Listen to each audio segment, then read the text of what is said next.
quantum random number generators. So I will just give a brief bio of her. Currently, she is working as an associate professor at TCG Crest. She is she has completed her graduation and PG in physics from Calcutta University, her PhD from Jabalpur University, and she is closely associated with ISI Calcutta. She worked as an assistant professor at Sierra Institute, and she has published more than 25 papers in the field of quantum cryptography and quantum information and cryptology. Welcome, madam. Yeah, it's a pleasure. So how much time I have?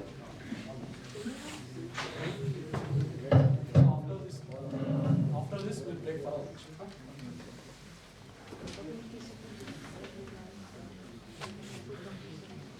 Till now, we have discussed about post-quantum cryptography.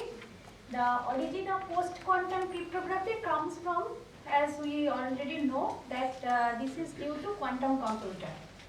So, if quantum computer comes, fault-tolerant full-scale quantum computer, what is meant by fault-tolerant full-scale quantum computer?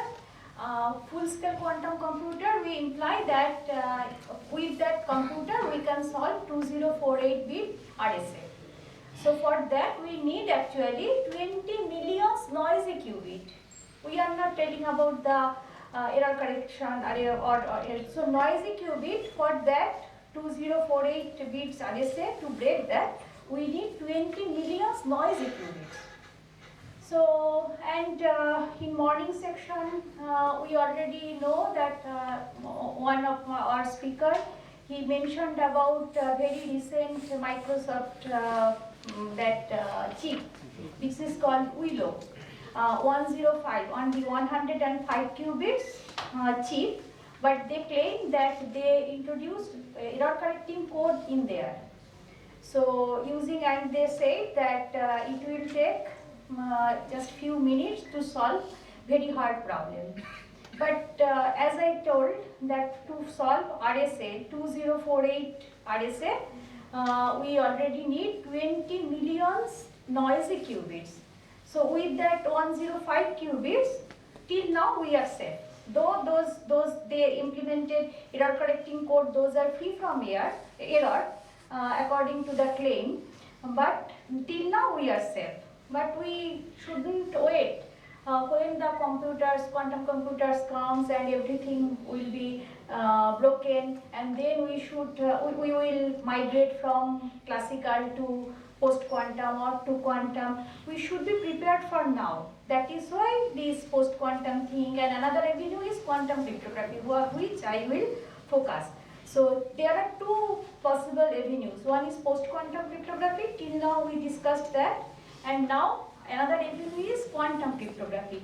Post-quantum cryptography based on some hard problem. My previous speaker, he discussed which hard problem we used in post-quantum cryptography. In quantum cryptography, we use the natural laws of physics.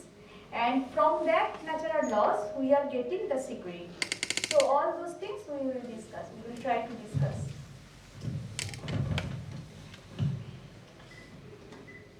So first, what is quantum computer? What is quantum system? Quantum system builds with quantum particle, and the dimension of that system grows with the number of particles. If we build a quantum system with single particle, then the dimension of the system will be 2. If we build the system with 2 quantum particles, then the dimension will be 4. If we build the system with 3 particles, the dimension will be 8. So exponential increase. So a quantum system can be explained by a Hilbert space whose dimension is exponentially large. This is very important. Exponentially large in the number of particles in the system. Thus, a quantum system can efficiently solve a problem that may require exponential time on a classical computer. This is the catch. So as we get, as the dimension of the system increases with number of particles, That is why we are getting exponential speed up. So this is the catch. And this conjecture proved when in 1980s, during 1980s, the initial work by Doyce-Joseph, 1992, and Grover, we already discussed Grover, 1996, they showed that this Doyce-Joseph problem can be solved. In classical computer, it will take exponential time, but using quantum computer, we can solve this Doyce-Joseph problem in a constant time. Actually, order of 1, we can solve that problem. Grover, we can solve Grover problem, search problem in sub-exponential time. So these are the example how efficiently we can solve some problems which takes exponential time in classical domain. And most importantly, Shor algorithm. So 1994, Shor showed that the discrete log problem and factorization problem can be efficiently solved using quantum computer, and the complexity is order of n cube. N is the number of bits required to express the composite number large n, which is n equal to p cube. We already discussed that. So this is the most important thing. That is why we are discussing post-quantum and quantum kind of thing.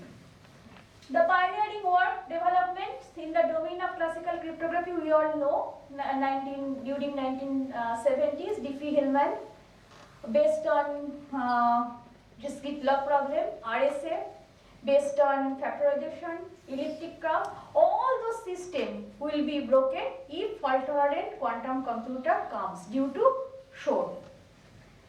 So that is, security would be compromised in post-quantum era. So that is why we need quantum preparedness. Most of the old and classical standards prescribed for information security, both for industries and governmental sector, are at risk. With quantum computers, the present factorization and discrete log-based public key infrastructure will become completely insecure. Given quantum adversary, the effective key size. So this is the most dangerous thing, Shor algorithm, because we will be completely insecure. It solved the factorization and discrete log problem in polynomial time.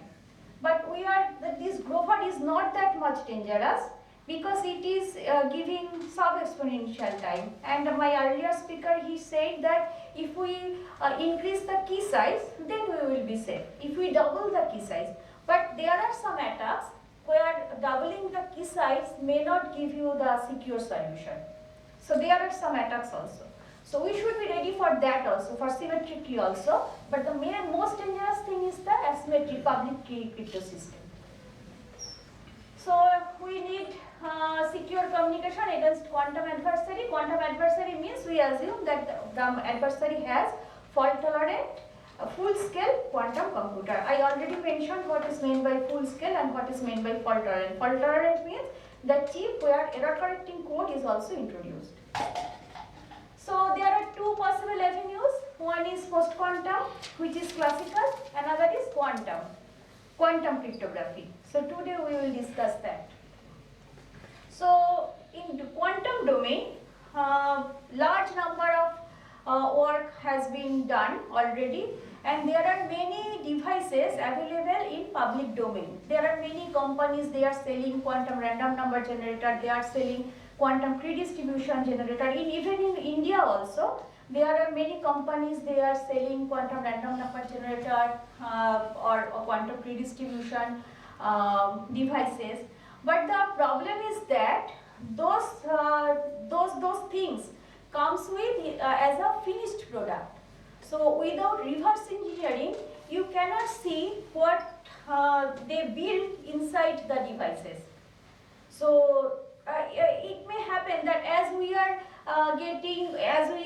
buying the devices from third-party vendor, so third-party vendor may claim that this is quantum, but in practice it might not be quantum. It might be some pseudo-random number generator, because you cannot, this comes to you as a finished product. So you cannot see what is happening inside. So they are claiming this is quantum. It might not be quantum, it might be completely classical. And those, if you believe them and use those devices in your security device without any checking, your security will be compromised. So we have to check the quantumness of the devices. So the security of any quantum computational protocols usually based on three main assumptions. One is validity of quantum mechanics, from which we are getting the security. There are two laws which gives us the security. One is called no cloning theorem, which says that if you are given a quantum state which you don't know, then you cannot clone it. In classical domain, we always clone. We can copy, we can Xerox it, but in quantum domain, it is prohibited. It cannot be done. So, and it comes from quantum mechanics. So, the validity of quantum mechanics, we are assuming that quantum mechanics is true. Second thing, assumption that no information leakage from the honest parties laboratories. So, there are two parties, Alice and Bob, sender and receiver. So, we assume that their laboratory has to leak. From there, no information is leaking. And third, the fact that the honest parties have a sufficiently good knowledge of their devices. So this is the most important thing. So suppose you are honest party, you shield your laboratory, but the random number generator you are using, you buy that random number generator from some third party vendor. What we are usually do. So, and third party vendor says that this is completely quantum, but it might not be. It is, suppose it is pseudo random number, they provide you pseudo random number generator. So without checking the quantumness of the devices, if you carry on your experiment with the devices, your security might be compromised. So all these three assumptions are necessary for the security of standard protocols, but here the thing that the honest parties have a sufficiently good knowledge, you are assuming that you have good knowledge, but through your trust, the third party provide you some pseudo-random thing instead of quantum thing, and you are trusting them, and you are not using any certification, any testing methodology. So, though you are claiming that my protocol is completely secure because I am using quantum thing, but actually you are not. One example, however, as the devices are supplied by third-party vendor, all information might not be correct. For example, Alice and Bob may unknowingly use multi-photon source in BB84 QKD. So your vendor says that I am giving you for security of BB84 QKD, you always require single photon source. But suppose you are running BB84 protocol and you are buying some photon source from a third party vendor. He claimed that this is single photon source. You trust him, so you know that this is single photon source. So you are actually validating this, the fact that honest party have a sufficiently good knowledge because you have the knowledge that this is single photon source. But from this thing, your third party, your adversary, what they are saying, they are giving you some false information, and from that trapdoor, your device, your security will be compromised. So for Alice and Bob, they unknowingly use multi-photon source in BB84. It causes photon number splitting attack. This is the most dangerous attack in BB84 protocol, and through this attack, your adversary will know the complete raw key. So there won't be any security. But you are following quantum mechanics, you are following, you know that there is no cloning theorem, there is entanglement, everything is there. But still, as you believe your third-party vendor, and third-party vendor supplies that multi-photon source, your protocol is completely vulnerable. So removing the third assumption, so we have to remove the third assumption. We should not believe our vendors. We have to test before using the devices. We have to test. So removing the third assumption is the essential requirement of device independent security. So device independent, our device will come to us as a black box. We should have some methodology to test the devices. If the device passes that test, then we can tell that okay, this device is safe for secure communication. So this is the main objective of device independent security. That is, in device independent scenario, devices are treated as black boxes. A test, generally called self-test, is conducted to check the performance of devices. Precisely, the test is performed to certify the devices whether those are quantum and safe for use, secure use. So this is the concept. So without testing, if we use our devices, then there might be a risk for security compromises. Our security might be compromised. So we should test the devices. But the testing procedure is not that simple. That is the key. So security of device independent quantum key distribution follows some input-output statistics of devices. So this is the methodology. For example, testing Bell inequality or CHHS inequality. There exists some inequality in classical domain. If it violates that inequality, then we can say that okay, my device is in quantum domain. My device is quantum device. If it satisfies the inequality, then we will say this my device is classical device. So this inequality can be used as a distinguisher, whether I am in classical domain or I am in quantum domain. So this is the Bell inequality or CHHS inequality. Clauser was awarded this Clauser. So CHSS, John Clauser, Michael Horn, they suggested this inequality. Abner Simony and Richard Hall. And this Clauser was awarded Nobel Prize in 2022 jointly with Alan Aspect and Anton Zillinger for experiments with entangled photons establishing the violation of Bell inequality as pioneering quantum information science.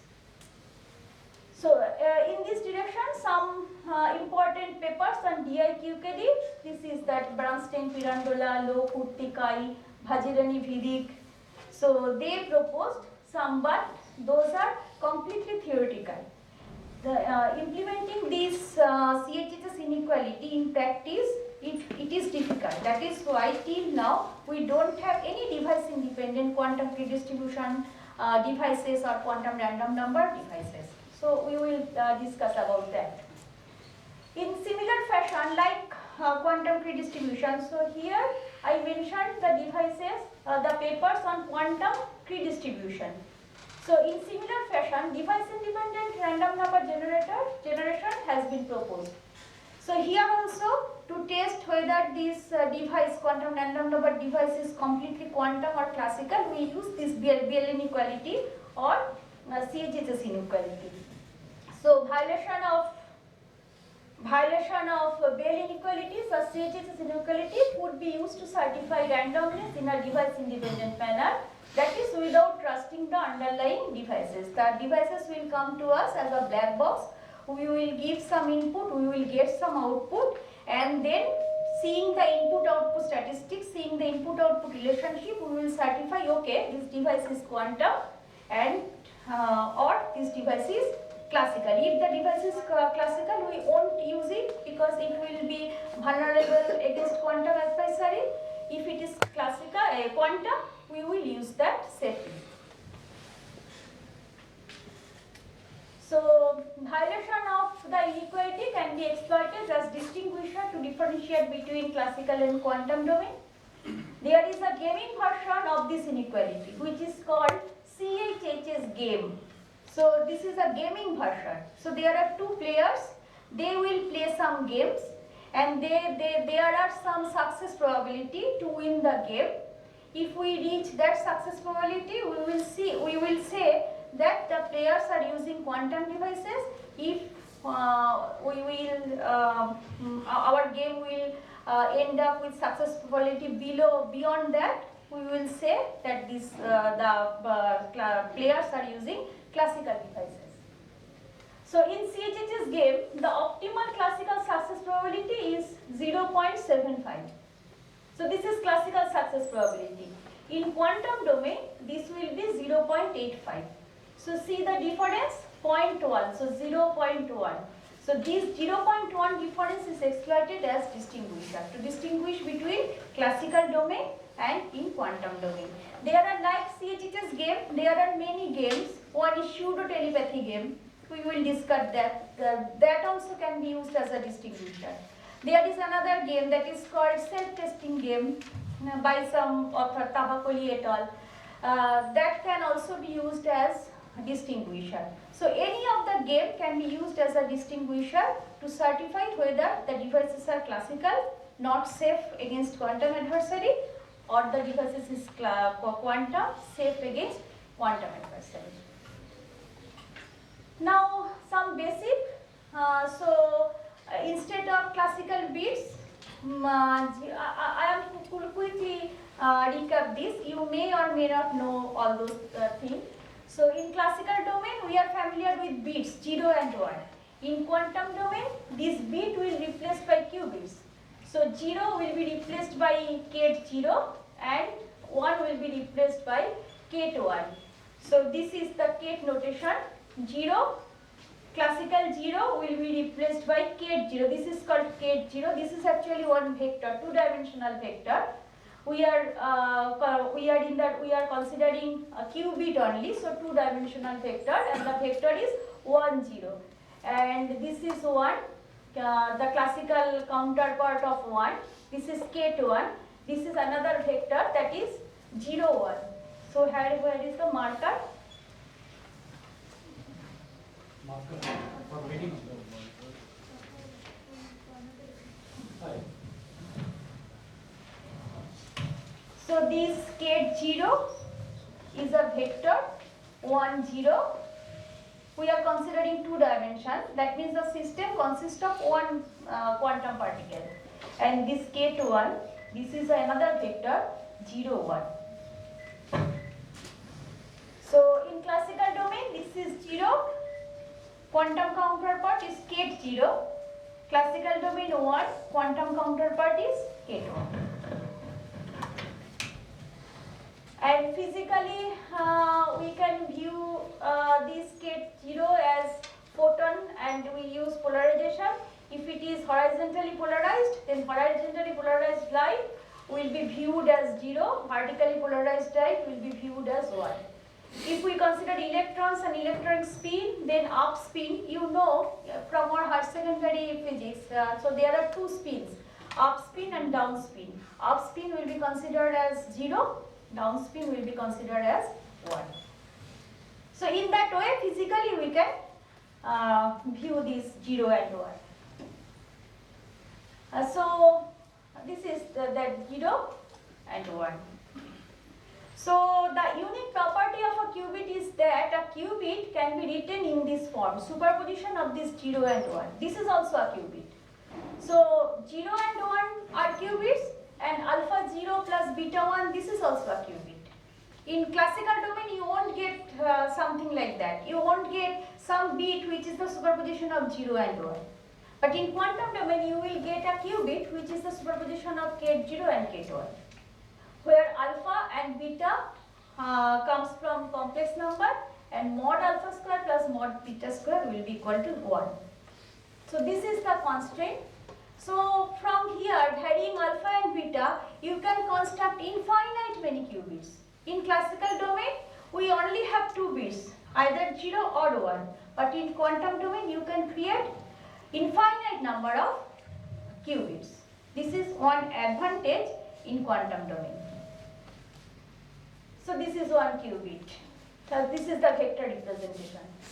So alpha 1 0, beta 0 1. So this is the vector representation of alpha 0 plus beta 1. So this is a valid qubit because this is alpha 1 plus I by 2 alpha. So if you take mod square, you will get half. 1 by root 2 is beta. If you take mod square, you will get half. So half plus half is 1. So this is a valid qubit.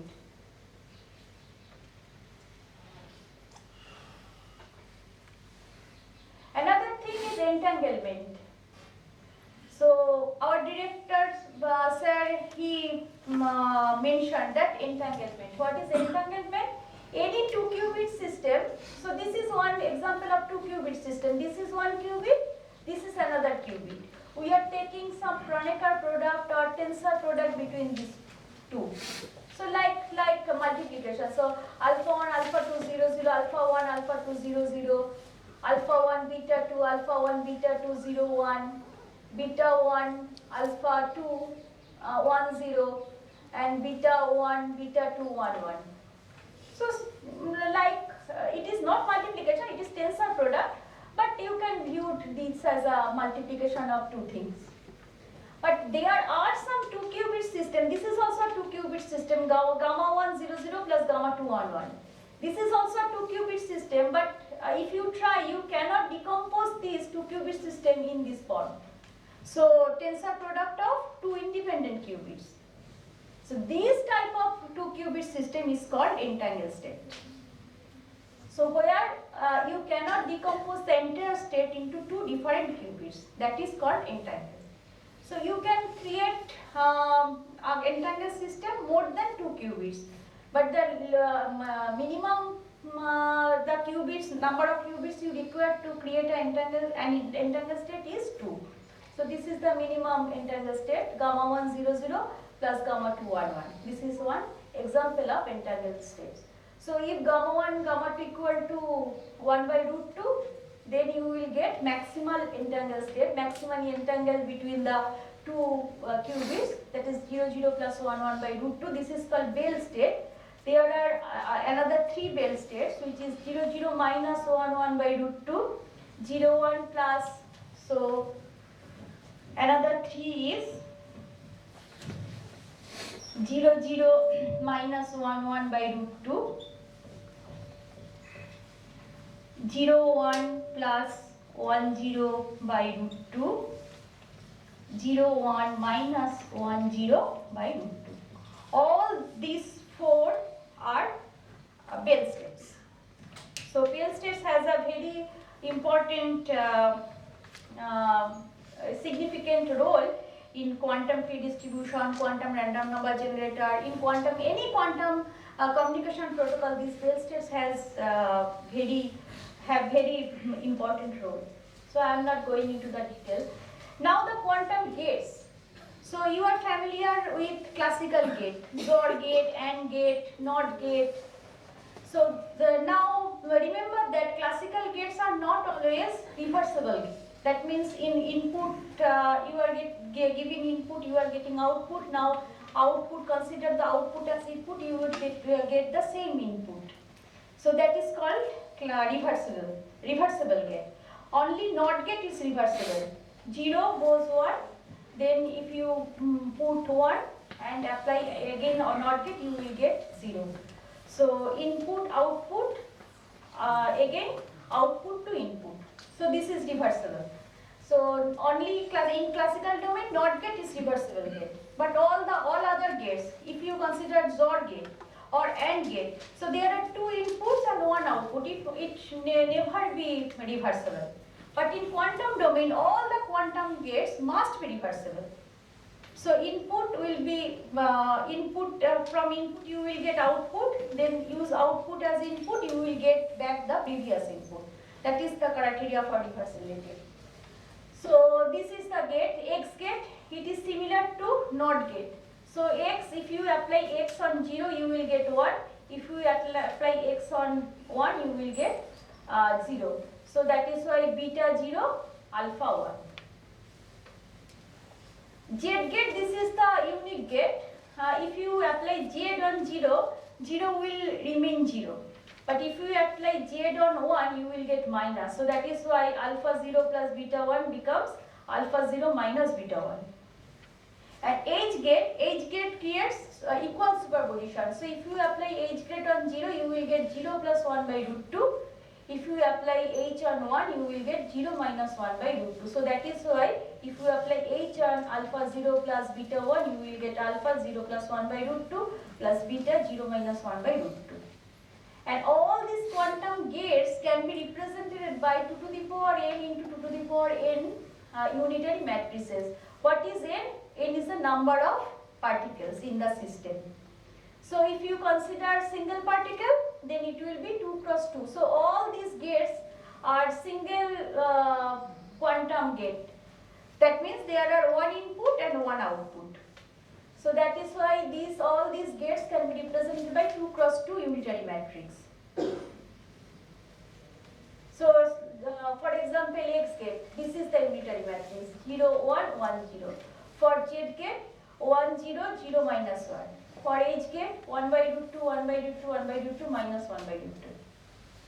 So 2 cross 2 unitary matrices. Because this is the single input, single output gate. Now, when I am discussing this, using these gates, we can construct random number generator, quantum random number generator. You know, in classical domain, we can use, so AES one kind of pseudo random number generator. That is a complex algorithm. But in quantum domain, contrary to that, think about AES and think about this circuit. This is a very simple circuit. You start with 0, qubit 0, then apply Hadamard gate. I already discussed that when we apply Hadamard gate on 0, it will give you 0 plus 1 by root 2. So equal superposition of 0 and 1. Now you measure the qubit. So when we measure one qubit, what will happen? This actual qubit will be destroyed, and we will get either 0 or 1. And in which probability we will get 0 and 1? The probability associated with 0, if the qubit is alpha 0 plus beta 1, then you will get 0 with probability mod alpha square. Suppose this is your qubit alpha 0 plus beta 1.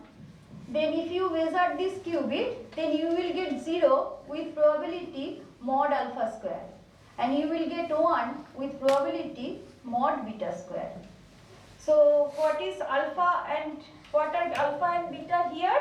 1 by root 2, 1 by root 2. So in which fraction you will get 0? Half mod alpha square. So 1 by root mod square. So half. Yes.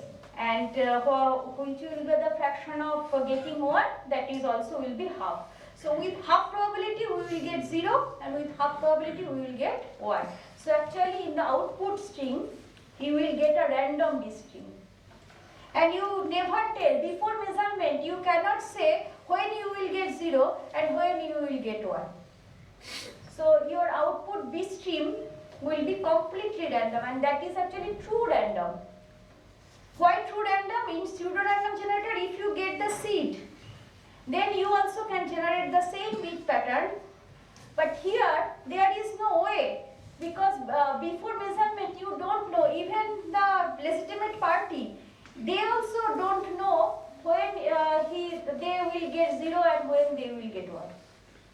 So this is the truly random, this output bit stream. Clear? Now, but the thing is that, so many companies, they are selling this kind of random number generator. One is ID QuantiQ. So if you see, if the company show you this circuit, then we can trust them. Okay, this is the circuit, but that is called white box cryptography, or everything I can see. But when you buy the thing from that company, this is Switzerland company, you order the QRNG, they sent that QRNG to you. It will come as a finished product. You only can get the output bit stream. So inside the product, whether they implement this circuit or not, nobody knows. So what I am getting? Only the bit stream. It may come from some pseudo random number. They may implement some AES inside the box, and that also will give you random looking stream. There is no way using NIST testing, Diehardt testing, or any ENT testing. What you can certify? You can certify only the randomness of the output bit stream. You cannot certify whether the circuit is inside the box or not. So that is for this reason we need device independent random number generator to test whether they are giving me this circuit or not, to certify.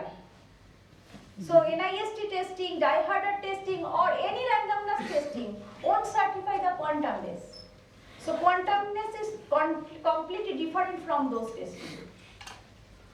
Okay, so yeah. Is it a standard whether it is being published? Standard? Like this certified standard, like this is how it has to be generated random number. This is standard circuit. This is certified standard. This is certified standard circuit. But inside the box, whether they are providing you this circuit or not, nobody knows. There is no way to test it. The NIST test, randomness test, that will certify the output, randomness of the output bit streams. But that also will come from AES. That also looks like that will also pass NIST test, die-harder test, all the randomness test. So you cannot differentiate whether that is coming from AES or that is coming from this stream. Ma'am, Yeah. is it possible to really generate a true random number? Yes, theoretically, quantum mechanically, it is possible. So that if it is a true number, you do not know that the periodicity may be say 10 to the power 40, 10 to the power 100, or 10 to the power 100 b. It will No, there is no periodicity. In pseudo-random generator, you may find periodicity. Here, there is no. That is why this is true random. How do you test that is truly random? Because when you, before measurement, you cannot predict. So you apply Hadamard gate, it is giving you equal superposition of 0 and 1. And before measurement, even the legitimate party cannot predict when I am getting 0 or when I am getting 1. And the probability of getting 0 and 1 is half. So that is why. Your entropy is very high. Entropy thing is you should not predict the future. Yes. If you have already you have bits, you should not predict the previous one. What is the previous bit? Yes. But so that you cannot do it here. No, you are not going to predict, but actually it may not be a truly random number. You cannot predict. It is right. No, so It is half right. so- Getting 0 or 1 is half right. instead of Hadamard, if you use some other gate there is another U gate. Yeah. And you can create this kind of thing, alpha 0 plus beta 1, which is slightly biased to 0, then you won't get truly random. So there is some bias in the output stream. My knowledge is limited, so what I understand that if you are actually observing in quantum state, the state will going to change. The state will be completely destroyed. Yes. So the moment you are measuring, that state is changing. But is it actually truly random? How do you test that this is truly random? So how do we test? This is truly random. For randomness testing, you can use NIST test, die-harder test, ENT test, any kind of randomness testing. So that the states are designed by the human knowledge that we have. So it is not possible to generate truly random numbers. No, quantum mechanically, theoretically, you can prepare truly random number generator. But there might be some, so when you prepare this edge gate, theoretically, edge gate will give you 0 plus 1 by root 2. But when you prepare this edge gate, you will use some components, physical components. That might be erroneous because ideal component we won't, in physics also we won't get ideal components. Single photon source, theoretically single photon source, but that is actually multi-photon source. The probability of emitting single photon is very high. So for that, some bias might be there. That is why I am saying that it might be instead of 0 plus 1 by root 2, it might be alpha 0 plus. So that their bias might be there, but that is not from because of theory. That is for practical implementation.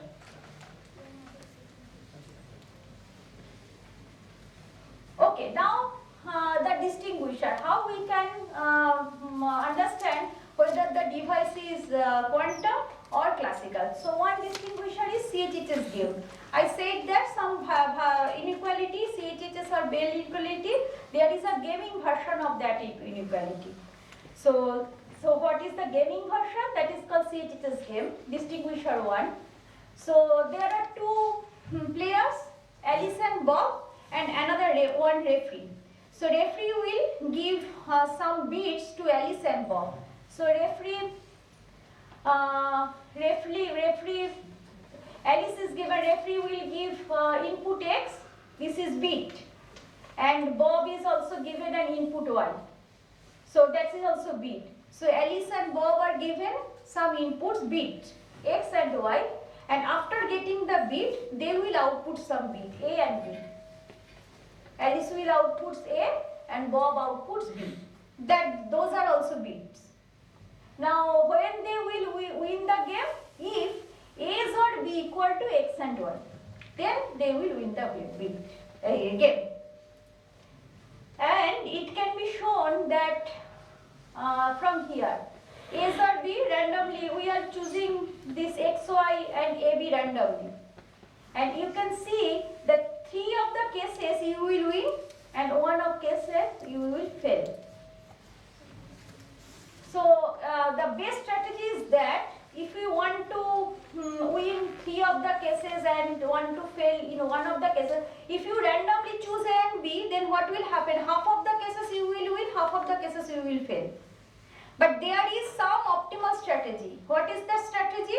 Alice and Bob, before starting of the game, they decide that whenever the input are, we will always output 0. So if Alice gets 0, she will output 0. If Alice gets 1, she will output 0. If Bob gets 0, he will output 0. If Bob gets 1, he will output. No matter which input they are getting, they will always output 0. Or they will always output 1. So they will decide before starting the game. After starting the game, there won't be any communication. That is the rule of the game. So before game starts, you can discuss, you can communicate. But when game starts, you can't. When you are getting the beats X and Y, you won't get anything. You won't communicate anything. So if they use that classical strategy, so whatever the input is, we always will output 0 or we always will output 1. Then 3 of the cases they will win and 1 case they will fail. So this is for 0, 0 and this is for 1, 1. The X and Y are random because in here on X and Y they don't have any control. Those are coming from the referee. Only they can control this output bit A and B. So they decided that okay, whatever the inputs are, we will always output 0, 0 or we will always output 1, 1. In that case, 3 of the cases they will win and 1 of the cases they will fail.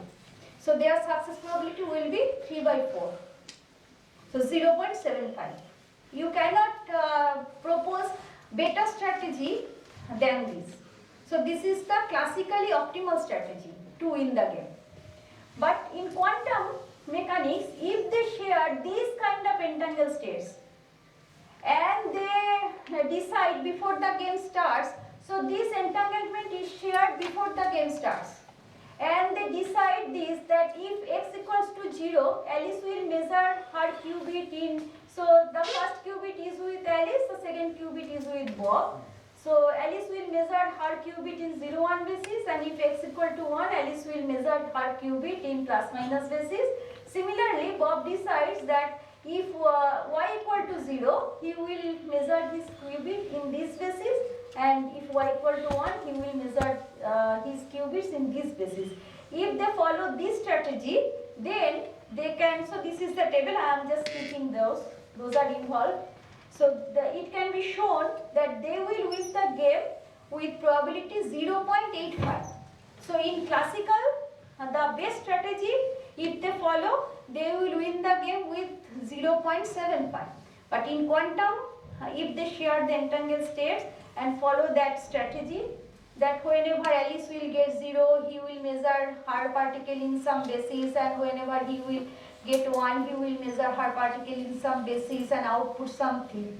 Similarly, Bob, then it can be shown that they will win the game with probability 0.85. So whenever you will get 0.85, because classically it won't be possible. So whenever you get 0.85 probability, success probability, you can safely say that your devices, you are using quantum devices, because you are using entanglement. Without this entanglement, this 0.85 probability won't come. So you are using this entanglement, you are measuring those bytes must be qubit, that is why you can measure those qubits and getting that probability. So these actually distinguish the classical domain and quantum domain. I am not going into the detail of this game, but if you are interested, you can read that also. Then another game, another distinguisher, pseudo telepathy. So here CHHS game is played between two players, Alice and Bob. For pseudo telepathy game, you need 3 players at least. There must be n players, but at least you need 3 players. So this is actually 3 and more players game. CHHS game 2 players game. This is 3 or more players game. In pseudo telepathy, what is the condition? So each player, here also 3 players and 1 referee. So what is the time now? So the 3 players or n players and 1 referee. So referee is giving the beats to each of the players. So each player AI receives a single input bit Xi and is requested to produce an output bit Yi. So whenever I get 1 bit, I will output another bit. So the x1 to xn can be viewed as a quotient and y1 to y2 is the answer, yn. The game Gn will be won by the team of the n players if sum over yn, or that means sum of your outputs will be equal to half of sum of your inputs mod 2. So here another condition is there. The referee, so which input so referee are giving us the inputs. So if there are n players, so what will happen, if you collect all the inputs, so some of the inputs will be odd weight and some of the inputs will be even weight. So we will consider only those inputs which have even weights, and then we will output some bits, we will sum up those bits, and if the sum of those bits is equal to half of xi mod n mod 2, then we will say that player are winning the game. So what will happen here? So in classically, it can be shown that the maximum optimal success probability of this game is half plus 2 to the power minus ceiling n by 2. So if you increase the number of players, here n is the number of players. So for 3, you can calculate it will be 0.85. If you increase the number of players, then the probability decreases, because half plus 2 to the power minus n by 2. So the probability will be decreased. And so this is the classical probability. And in quantum mechanically, if they share this kind of entanglement, I am not going into the detail and follow some rules of the game. So they apply S gate. This is another gate, S gate. What S gate does? S gate, if we apply S gate on 0, it will give 0. If we apply S gate on 1, it will give I1. I is the complex number, I1. So if we follow, and after that, they will apply Hadamard gate.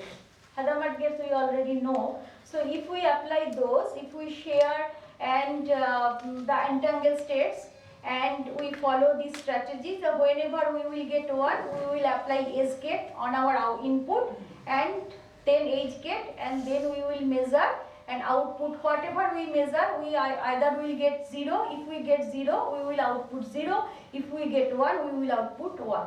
So if we follow this strategy, then what will happen? We will win the game with probability 1. So classical optimal probability half plus 2 to the power minus ceiling n by 2. If we play n equal to 3, then it will be 0.85. But in quantum domain, if we follow all these kind of things, If we share the entangled states and follow all this kind of thing, the probability will be 1. So what is the probability difference? 1 minus 0.85, 0.15 for 3 players. If we increase the number of players, then the probability, classical success probability will decrease. So difference will increase. So in any case, in quantum, whether the player number is 3, 4, 5, 6, always you will win the game in quantum case. So your probability of success will be 1. And if you increase the number of players, then your classical probability decreases. So difference will be more. So this distinguisher is more prominent distinguisher than CHHS distinguisher. Okay. So this is another kind of distinguisher. Yeah, this also, if you get 1 in pseudo-telepathy game, you can safely say, okay, I am using entanglement. Without entanglement, it won't possible. I am using S gate. I am using Hadamard gate, which is completely unique in quantum domain. So without those gate, winning probability won't be 1. So I am in quantum domain. But if your probability less than this one, then you must be in classical domain. So this is the strategy. So another distinguisher 3. So this is another self-testing game. What is the difference between CHHS pseudo-telepathy and this self-testing game? Here in pseudo-telepathy and CHHS game, we have to use entanglement. And what is the difficulty to use entanglement? To create entanglement and to maintain entanglement. Both are difficult. To maintain the entanglement for a long period and distribute the entanglement among the n number of players. Create the entanglement. These are practically, theoretically this is okay. But when the implementation, practical implementation issues comes, then it is very difficult. That is why till date we don't have any device independent quantum random number generator or quantum key distribution. There are many papers on that, but practically we don't have that because of this entanglement. But what is the advantage of this self-testing game? Here we don't require any kind of entanglement.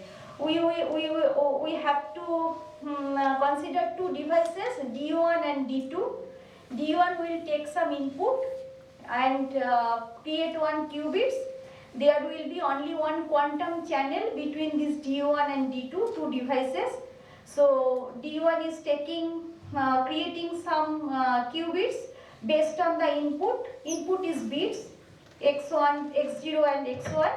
So depending on that x0 and x1, D1 will create some qubits. That qubit will be transmitted through that quantum channel to D2. In D2 also, D2 will take some bit y. So depending on that y, if y equal to 0, he will measure the qubit in some basis. If y equal to 1, D2 will measure the qubits in some basis and output a bit b. So depending on the measurement result, it will output. If it gets 0, it will output 0. If it gets 1, it will output 1. And depending on that, it can be shown. So I am not going into the detail, just brief discussion. There are two separate devices, D1 and D2. There is no classical communication between D1 and D2. This is very important. There is no classical communication except a quantum channel which can transmit qubits from D1 to D2. D1 is preparing the qubits depending on some inputs x0, x1. Those are bits. So if it is 0, 0, it will prepare some state. If it is 0, 1, it will prepare some test. If it is 1, 0, it will prepare some test. If it is 1, 1, it will prepare some test. The qubits then are transmitted through the quantum channel to device D2. D2 measures the qubit depending on an input y. Y also bits 0 and 1. And so these are the, so if it is 0, 0, then D1 will prepare plus. This is another quantum state, 1 by root 2, 0 plus 1. If it is 0, 1, it will prepare 0. If it is 1, 0, it will prepare 1. If it is 1, 1, it will prepare minus. Minus is another quantum state, 1 by root 2, 0 minus 1. Then these states are transmitted to the quantum channel to D2. D2 will measure the qubits. When y equal to 0, it will measure the qubits in some basis. When y equal to 1, it will measure the qubits in some basis, and then depending on the measurement result, it will output some bit b, and it will output some bit b, and the success then we will consider this event. So b equal to xy given x0 x1 y. So if b equal to xy, if you consider these events, then you will find the probability of b equal to xy given x0 x1 y 1 by 8, this is the fraction, it will gives you 0.85. In classical domain, if it is not quantum, if it don't follow this procedure, it will become 0.75. But in quantum domain, if it follows all those procedures, if the qubits are prepared following that techniques, and if those are measured following this rule, then the probability of 1 by 8 sum over probability of b equal to xy given x0 x1 y will be 0.85. And it can be shown that though these are in preparation and measure scenario, one device is preparing some qubits, another device is measuring some qubits, but it can be deduced from CHH's game. So CHH's game can be reduced to this, and this also. So this is the if and only if condition. You can see from this game, you can construct CSS's game, and from CHH's game, you also can land up this game. But the advantage of this game is that this is in prepared for this, you don't need any entanglement. So this is, and based on this game, we propose two device independent protocol. One is this, I am not going into the detail. So where we use this kind of techniques, so there are two devices, D1 and D2. We only use one extra input in D2, which prepares the random bit streams. And so these are the protocols. So, and we showed that this is actually devices with some parts when x0, x1 is in x0, x1 and y will be comes from 0, 1. Then we are calculating that probability that A, curl A, which is 1 by 8 sum over probability b equal to xy given x0, x1 and y. If it gives 0.85, then we can safely say that this is using quantum devices. And from this part, we are getting rand, from rand part when x0, x1 is coming from 0, 1 and 1, 0 and y equal to 2. This part is creating the random bit. So this is one of our proposal. The paper will come soon in archive. And another for DRQRNG2, here we use pseudo telepathy game, but in preparation and measure scenario. So from pseudo telepathy game, we showed that we proposed some preparation and measure scenario where entanglement is not needed, but you can deduce this to pseudo telepathy, or from pseudo telepathy you can come here. So there is a reduction proof between pseudo telepathy and this game. And using this game, we propose our second device independent quantum random number generator. So what are the advantage of this? The advantage, and this is the, so here we are using no signaling principle.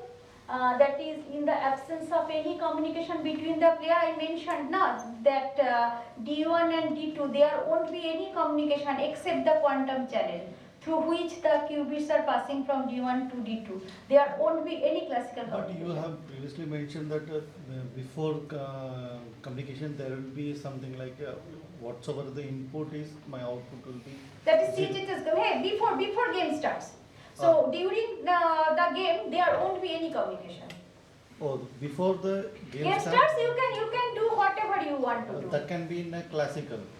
Classical, quantum, any in quantum also you are sharing the entangled states, and you are deciding the strategy now. So when I get 0, I will measure my qubits in this basis. When I get 1, I will measure my qubits in this basis. So everything will be decided before game starts. After game, no. This is just, that is why that no signaling. If you communicate between the game, then you are violating no signaling principle. So in the absence of any communication between the players, the output distribution of one player must be independent of the input of the other player. This is the no signaling principle. If you communicate, then it won't be valid.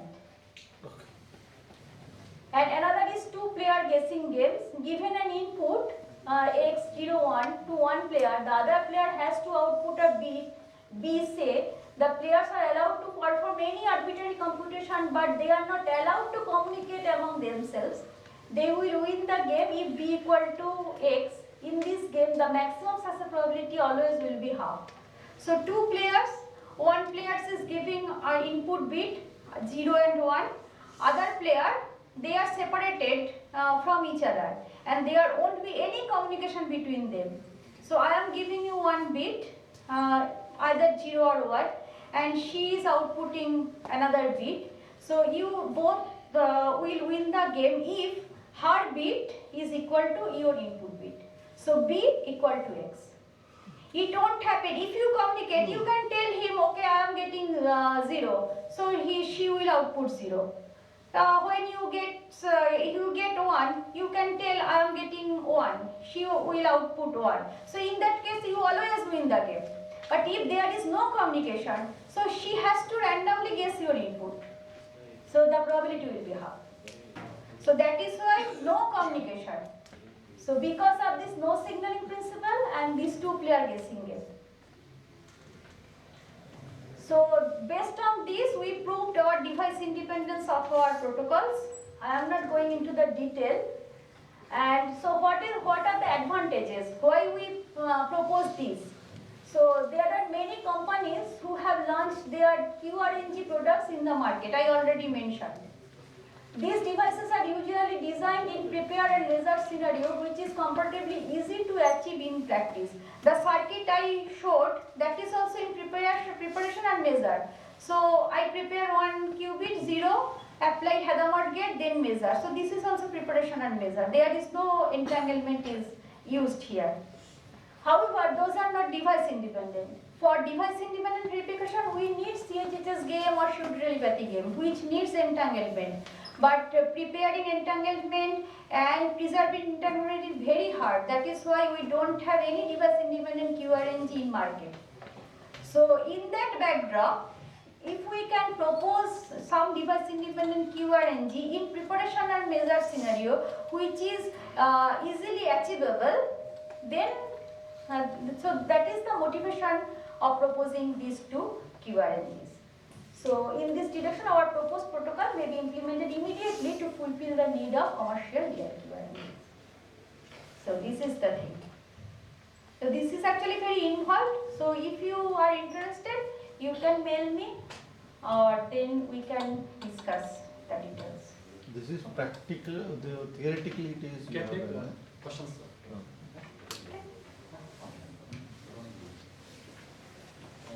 Thank you very much. So